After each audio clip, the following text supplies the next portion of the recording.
Hello, this is Dr. Jacqueline with DTP Leadership Group, and this is Hot Topic Bold Talk. I'm going to be talking to you about podcast 112 today, and it's from holiday chaos to calm, building resilience for 2025 and beyond. I've spent a lot of years trying to figure out what to do when I'm in stressful situations, and so I'm going to share all those with you on this particular podcast. I want to start lessening your holiday stress with very simple practices. One of the ways I really think about lessening my stress is I reread some of my scripts that I have that have specific things on them. And I deal with stress in a different way because I know that families bring stress during the holidays because there are many things that you're facing during the holidays. And sometimes people have voted differently from each other. And so politics is not the best subject at this time. Now, some people may have the ability to talk and be reasonable and respectful to each other. That's what we want during the holidays. But there are ways to set boundaries that will allow you to be very clear with your family members what is acceptable to you and what you do not accept. In my last podcast, I gave a lot of suggestions and actions that could help you. And I'm going to do the same thing in this one to assist you in having a much better holiday and continuing practicing these ideas in 2025. I don't think there's any question that there'll be a lot of chaos next year because Trump seems to enjoy chaos. So there's reasons he does it because it brings him attention and it often gets him what he wants. So chaos is not one of my favorites. I'm not sure it is yours, but there are ways to be determined to do whatever you need to lessen that stress. I'm committed to advancing people in their personal and professional lives. So I commit every day to determine what I can do to have a positive effect on people and to show that I love and care about them. And I have commitment to myself that I'm going to copy these suggestions I'm giving you and start reading throughout the year. So I encourage you to do the same thing. This podcast, of course, in the script is going to be in my blog section of my website, which is D like dog, T like Tom, P like Paul, leadership.com. So you can find it there and you can have your own copy if you'd like. Now, I want to talk about processing the election results and moving forward. The recent election has left many of us grappling with really strong emotions. And Alice Parks has an excellent article in Time magazine, which offers a lot of opportunities for a look at how do I manage the storm of feelings I have, or how do I process through them and constructively not get myself trapped in what ifs. Because the what ifs can really get us into a place where we keep questioning ourselves. Now, her title of her article is How to Cope with the Election That Didn't Go Your Way. Even though the president may be the one you voted for, there may be other elections that you weren't very pleased about. So all of us have opportunities this year to kind of look at what we can do to manage our emotions more effectively. I like a comment she's made, so I want to really read that to you because I think it shows some information I think would be valuable to you. Every presidential election is consequential and therefore potentially stressful, but this contest seemed to carry added weight. In recent polls conducted by the American Psychological Association, 77% of the people surveyed said that the future of the country was a significant source of stress for them. And 56 said they feared that the election results will spell the end of our democracy in the United States. So Parks really emphasizes managing the storm of emotions by processing through them and by talking and not getting lost in the what if. Because if you spend time saying, what if this would happen? What if that would happen? Then you get into a place where you're obsessing about it, and then you lose contact with yourself. I tell my clients, write down what the what ifs are, read them over, and then shred them and say, I need to move on. Anytime you write something down, the brain stops worrying about it. So that's the reason I'm suggesting that to you. Now, another thing I want you to think about too, you can depend on your past experiences. Remember your experiences when you had challenging times, and what did you do to deal with them? Or how did you feel in 2016 or 2020 when you saw the results? Think about this. Elections come and go. Elections are in cycles. And the truth of it is, people have limited time to have an impact. And that's true for any single office or any person that has, that's coming into office. So I want to go to some very practical kind of things for the holidays and for you to use in the new year. I've created a checklist for you, and it comes from a previous article that I wrote called Managing Stress Through the Holidays. And it was in a series of articles I wrote. This one was number 85, and it was written in 2020. But I've redone it in my script, which will be out, of course, on December 26th. When you can hear this podcast, you'll be able to get this list so that you can have it for yourself. I personally am going to, as I said, I'm going to run it off, really look at it, and maybe twice a week read it throughout the year so that I can keep myself really focused. And I want to say another thing too. You may find it interesting to go back and say, well, how well did I do with this checklist Dr. Jacqueline's giving me on Thanksgiving Day? Or, hey, Christmas Day just happened yesterday, and how well did I do with this checklist? What do I need to remember? How can that affect me when I go to some events that are for the new year? So here's one of the first ones I'd give you. Get up 15 minutes early every morning. And that gives you time to deal with anything that's an inevitable thing that's going to happen or an unpredictable thing that's going to happen. Number 2, I would prepare for the morning, the evening before. Decide what you're going to wear. Decide what you're going to have for breakfast. Put out your clothes that you're wearing somewhere so it'll make it easier on you.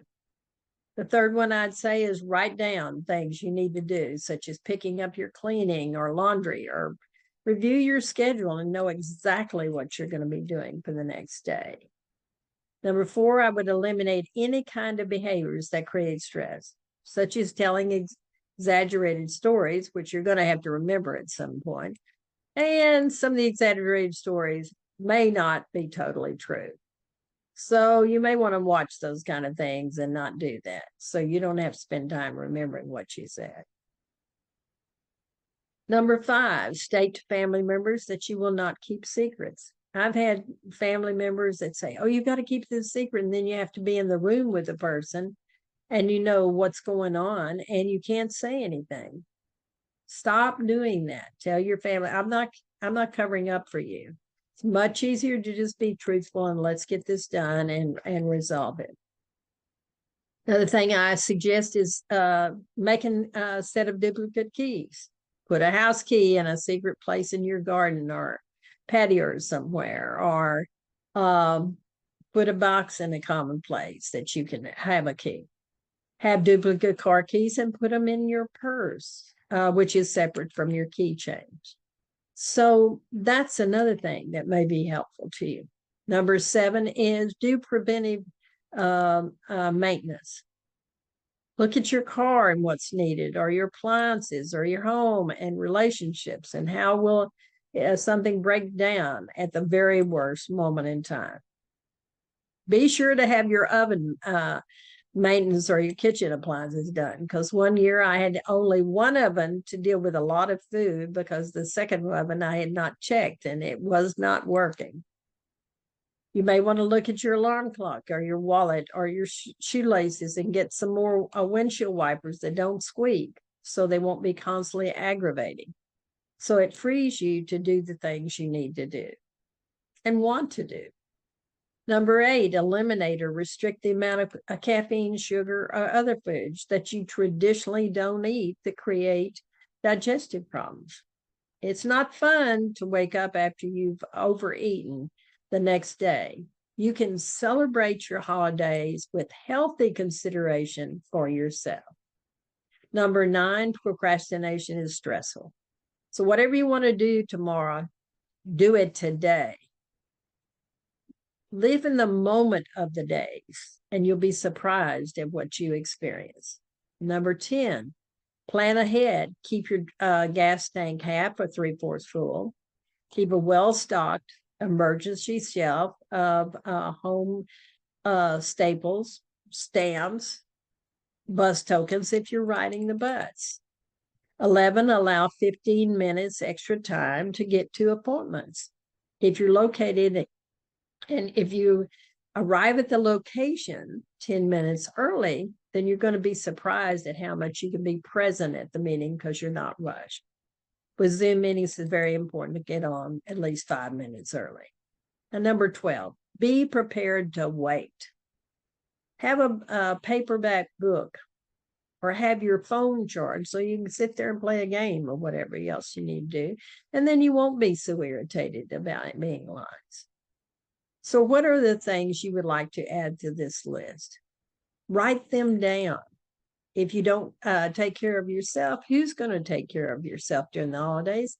And how you want to have meaningful experiences in 2025. So be certain that you do those kind of things. Now, let's look at some tools to sustain peace throughout 2025.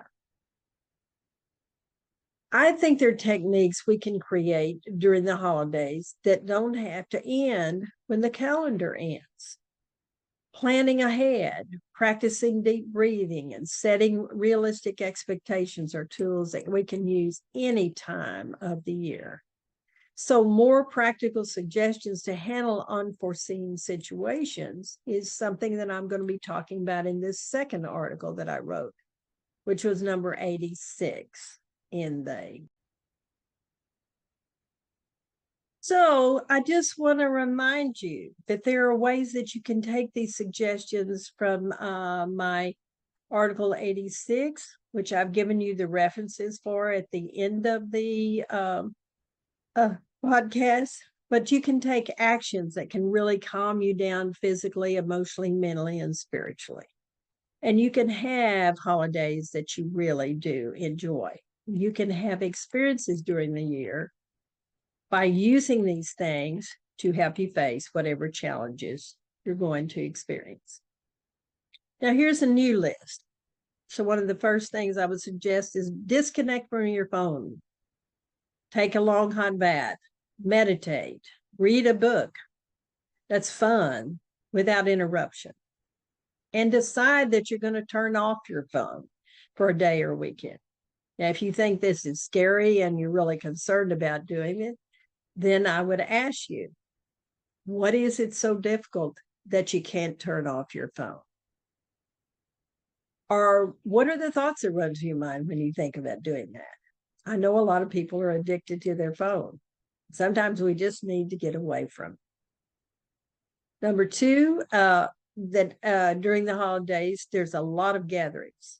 I have a client who can't stand to let anybody help her contribute to the dinner, the holiday dinners. And so she's working on it, though. She's a lot better now. But she would work herself to death and then, of course, not enjoy the dinner because she was exhausted. So if you're like this person, then I ask you to start learning how to ask for help. There's nothing wrong with asking for help and dividing the responsibilities. Number 3, holidays bring more errands and things to get done. So plan daily tasks to be accomplished and use a checklist that I'm giving you. Keep yourself organized by doing this. And the checklist at the end of the day for the next day, make that So this is an additional list you're making, but it's the things you're going to do for the day and then for the next day, so you can plan for tomorrow. I promise you will sleep much better if you'll do that. And number 4, deep breathing is such a straightforward way of calming yourself down. Breathing through your nose and then letting it out and letting go of anything that's disturbing you, and letting go as you breathe out. What happens is it redistributes the energy, it lowers your tension, and it helps us to relax. Number 5, feelings bottled up lead to the person exploding. And let me give you an analogy. Imagine yourself being a Coke bottle, and you put the cap on and you shake it. Now, you know what's going to happen with that Coke bottle. Coke's going to get all over you when you take the cap off. That's what happens when you get pinned up emotions. If you don't recognize the emotions and pause to really go through and feel them, then you're going to express yourself in ways that are not going to be the most pleasant. And a series of experiences you had that lead to you being angry or sad or frustrated or into having tension leads to emotional explosions, or what I call implosions, where you implode within yourself, where you really get judgmental about yourself. So feelings need to be dealt with and expressed and constructively challenged. Number 6, when you're trying to handle challenges and it's stressful, well, reach places on time and meet deadlines. And those are the things that can help you not be so stressed out. If you're late, if you don't meet the deadlines, you're busy buying gifts at the last minute, then you're going to have some problems during the holidays. Because when I'm irritated, I'm not organized and I'm not present with myself. I know some of the things that I do is I do prayer and meditation and often imagery in the mornings, but so I can get focused for the day.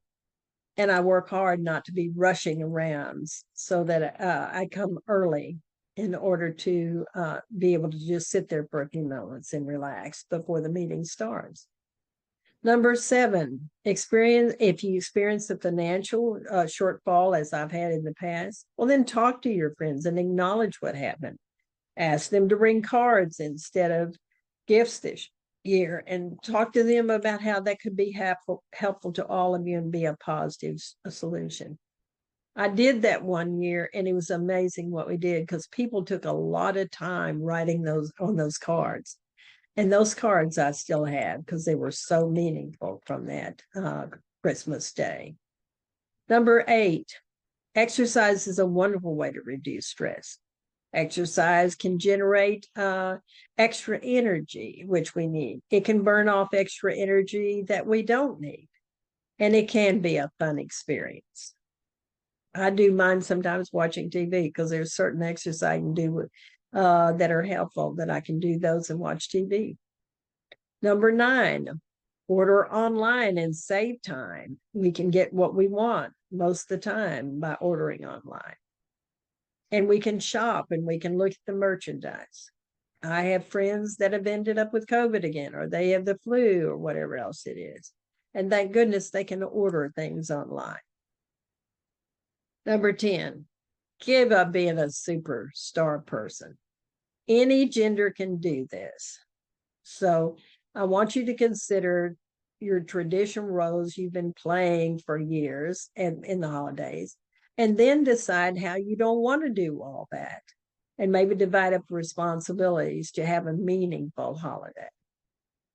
You're entitled to have support and help from other members of your family. And number 11, planning, preparing, and have anti-procrastination programming, so that you can be really in a very positive state. And these are truly stress prevention possibilities. So planning, preparing, and anti-procrastination programming is a really wonderful thing to do. Now, As an ending process to this, I just want to make yourself a priority. From regular exercise to acknowledging financial limitations, taking care of yourself physically, emotionally, mentally, and spiritually is the best possible gift that you can give yourself. The habit of really organizing and doing your exercising and acknowledging your financial limitations and taking care of yourself is a way that you can be giving yourself a wonderful gift. These habits will serve you well for beyond the holiday season. My script, as I mentioned, is on my website. So you can find it there at D like dog, T like Tom, P like Paul, leadership.com. If you go to the top of the first page, you'll look and you can find blogs, and then there is a podcast blog section where you will be able to get this script. Make a copy for yourself of these two lists and see how they can truly help you during the holidays. So in conclusion, I'd like to say this to you. As you navigate the emotional and logistical and financial challenge of the holidays, remember that self-care is not selfish. It is really beneficial for you. It's essential in your life. The strategies I've shared here are just ways for not just surviving the holidays, but enjoying them and thriving in the new year. By setting boundaries, embracing support, and making thoughtful choices, you can transition through any chaos that you may face. And you can maintain ways of having thoughtful choices that transition you and bring you focus for 2025. Commit to practicing these habits consistently, and you'll find that each day becomes an opportunity to create the peace and clarity you deserve. Thank you for listening.